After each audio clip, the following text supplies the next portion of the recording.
It can't be pharmacy, pharmacy, pharmacy, pharmacy, pharmacy, pharmacy 24/7. You have to balance your life.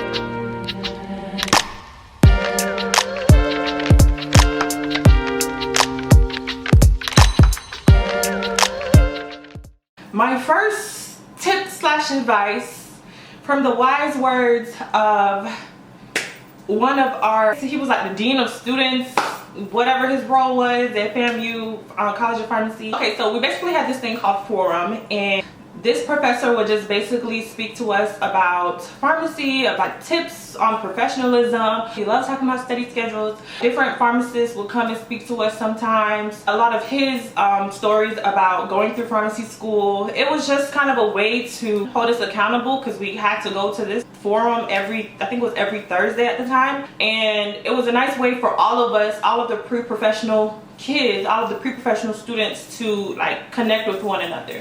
So anyways, I said that to say, he always used to say, to thine own self be true. So that's what I'm going to call this piece of advice. Know yourself, know how you study, know how you learn, so that you will be successful in this program. And I believe that is truly one of the keys to being successful. If you're like an introvert and you do well by yourself, then most likely, you know, you study by yourself. Or let me say, for example, if you don't do well in group settings when studying, then study by yourself. That is completely okay. You don't need a group of people to study with if that's not how you excel. If you know you're a talker and you get easily distracted, maybe you should not be studying with 5, 6, 10 people. Maybe you just need one person, or maybe you just need to study by yourself. That's why I say, to thine own self be true. You need to know yourself. You need to know your strengths, your weaknesses, how you are as a person, how you study. You need to know how you study, and also you need to know how you learn. My program at FAMU, they recorded all of the lectures. I was one of those people, and I'm not ashamed to say, I didn't pay attention in class when I went to class, for the most part. I did try, but for the most part, I knew it would just go in one ear and out the other. And this is a whole separate video in and of itself, how to study and be successful, but I'm just gonna make it this small point. Know how you learn. If you're a visual learner, if you're an audio learner, those people who can go to lectures and listen and retain it, I knew some people who, they hear something once, they can now preach a whole lecture on it, okay? I said preach. They can now have a whole lecture on it. But if you know you're not that type of person, and I was saying, back to my point, is that FAMU recorded all of their lectures. So I knew if I wasn't paying attention in class, I could go back and I could rewatch that lecture. But I was a person, I was more of a top person. I had to see it. I had to read it, reread it another time, and completely digest it before it would get in here. And I was a note taker. I love to handwrite my notes when I could. So yeah, just know yourself, know how you learn, and know how you study. Next piece of advice is to do your research. And I say that because, you know, we have advisors, we have people who should have our best interest at heart, but sometimes they don't, or, you know, sometimes they have, in my class, for example, was about 120 people. They are advising 30, 40 other people, so they're not going to be there to handhold you. If you get to the point of you decide you want to go to pharmacy school, or maybe you did your undergrad and you're applying to pharmacy school, you should, you know, hold yourself accountable for your future. Don't leave your future in the hands of other people. Don't leave your future in the hands of other people. You have your best interest at heart. So I say that to say, do your research. There are a lot of internships, there are a lot of scholarships that are out there, and sometimes, you know, all of these things aren't presented to you. It's up to you to do your research and find these opportunities for yourself, because you are in control of your own future. You decide, you are like the deciding factor. And I know, you know, sometimes that's a little bit hard to hear, but sometimes we as people, we drop the ball on, you know, our success, on our future. If you've gotten to this point, if you're thinking about going to pharmacy school, if you're still a teenager and you're about to, you know, start school in the fall or whatever, or in the spring, I'm going to give this piece of advice to you, whether you go into pharmacy or not. You are in control of your future. You have your best interest at heart. Go out there. Google is your best friend. Do the research. Ask the questions you need to be asking. Apply to those internships, especially if you're going to pharmacy school. Do internships over the summer to find out what you like. There are a lot of career paths that you can go into in pharmacy. So do your internship in industry, do your internship in community pharmacy, do your internship in managed care.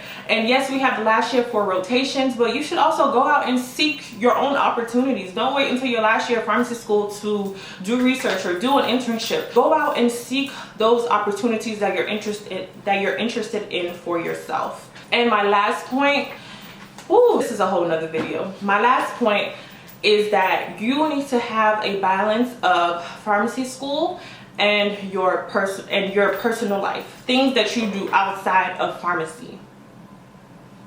And I say that because yes, we have a goal of graduating in 4 years.